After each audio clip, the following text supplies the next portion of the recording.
हालत बना रखी तुमने गाड़ी की। अगर गाड़ी की साफ सफाई नहीं रखनी आती है तो चलाते क्यों हो? तुम्हारी गाड़ी? ऑब्वियसली मेरे पापा ने दहेज में दिया तो मेरी ही होगी ना। यार इसको साफ करवाने का टाइम ही नहीं मिलता, आजकल बिजी इतना हूँ। सुबह जल्दी चला जाता हूँ और रात को लेट आता हूँ घर पे। अरे जो भी रीजन हो, ये गाड़ी तुम ही चलाते हो ना, और अगर इसकी साफ सफाई नहीं रख सकते हो तो मैं अपने पापा के पैसे बर्बाद नहीं होने दूंगी, समझे? तो गाड़ी की चाबी लाओ।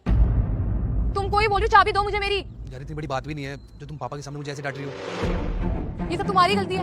अगर जिम्मेदारी से गाड़ी रखते हैं ना संभाल कर, तो पापा के सामने तुम्हें सुनना ना पड़ता। और वैसे भी मेरे अंदर इतनी हिम्मत नहीं है कि मैं तुमसे यहाँ खड़े होकर बहस करूँ। चाबी दो, अब जाते रहना बस में ऑफिस।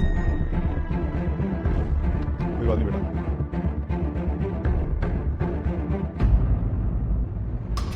पापा जी क्या बेवकूफ वाले काम कर रहे हो आप? इतने गंदे पैर लेके मेरे सोफे पर चढ़ गए हो। अरे बहू मैं ऊपर सामान रख रहा था और कुछ नहीं।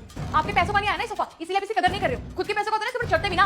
अरे बहू तू क्या हमेशा दहेज की चीजों के ताने देती रहती है? हाँ तो मैं तो दूंगी ना ताने। मेरे पापा ने दहेज में दिया है ये सोफा, और अगर आप इसे ऐसे खराब करेंगे तो मैं तो बोलूंगी, रोज सुनाऊंगी आपको। पहले तो ना आप नीचे उतरो, अपने बाकी काम बाद में करना, पहले सोफा साफ करो। एक भी मिट्टी दिखनी चाहिए मुझे।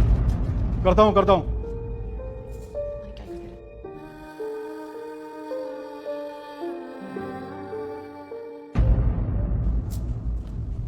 धीरज ये क्या बदतमीजी है? जब कोई काम आता नहीं है तो किचन में जाते क्यों हो? तोड़ दी ना मिक्सी, गिरा दी ना, नुकसान करवा दिया खामखा। अरे क्या हो गया यार, टूट गया तो तुम ऐसे क्यों चिल्लाती रहती हो मुझ पे?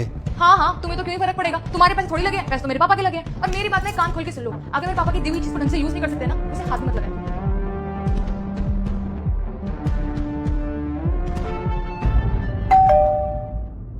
जी आप कौन?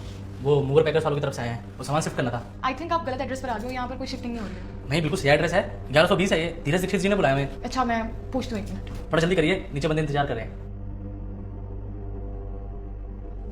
धीरज बाहर कोई मूवर्स एंड पैकर्स वाले आए हैं, तुमने बुलाया क्या उन्हें? हाँ आ गए क्या वो लोग? हाँ बाहर ही खड़ा है, क्या शिफ्ट करवा रहे हो तुम? तुम्हारे घर से जो भी सामान आया ना, टीवी, फ्रिज, सोफा, गाड़ी और खास करके वो मिक्सी, ये सब वापस भिजवाना है। अरे पर मेरे घर से आया हुआ सामान वापस क्यों भिजवाना है? अरे इस घर में जो भी सामान है वो तुम्हारे तो है, सोफा, टीवी, फ्रिज, मिक्सी।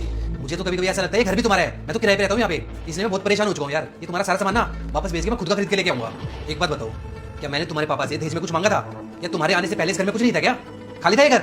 अरे यार मेरे कहने का वो मतलब नहीं था, तुम खामखा सीरियस हो रहे हो। जब तुमने मेरी बेइज्जती की दहेज को लेके तो मुझे इतना बुरा नहीं लगा, जब तुमने पापा की बेइज्जती की ना तब मुझसे बर्दाश्त नहीं हुआ। मेरे पापा ने तो पहले ही मना किया था कि हमें कुछ नहीं चाहिए, लेकिन फिर भी तुम्हारे पापा ने जबरदस्ती की कि मैं तो अपनी बेटी को दे रहा हूँ जो कुछ भी दे रहा हूँ। लेकिन मुझे नहीं पता था जबरदस्ती जो तुम सामान लेके आओगे मेरे घर में वो हमें इतना महंगा पड़ेगा। अब तुम्हारे दहेज के सोफे पे तो मेरे पापा बैठेंगे नहीं, इसलिए इनको हटवा के ना अपने सोफे लेके आऊंगा, और वो सोफे तुम्हारे भी होंगे और मेरे भी।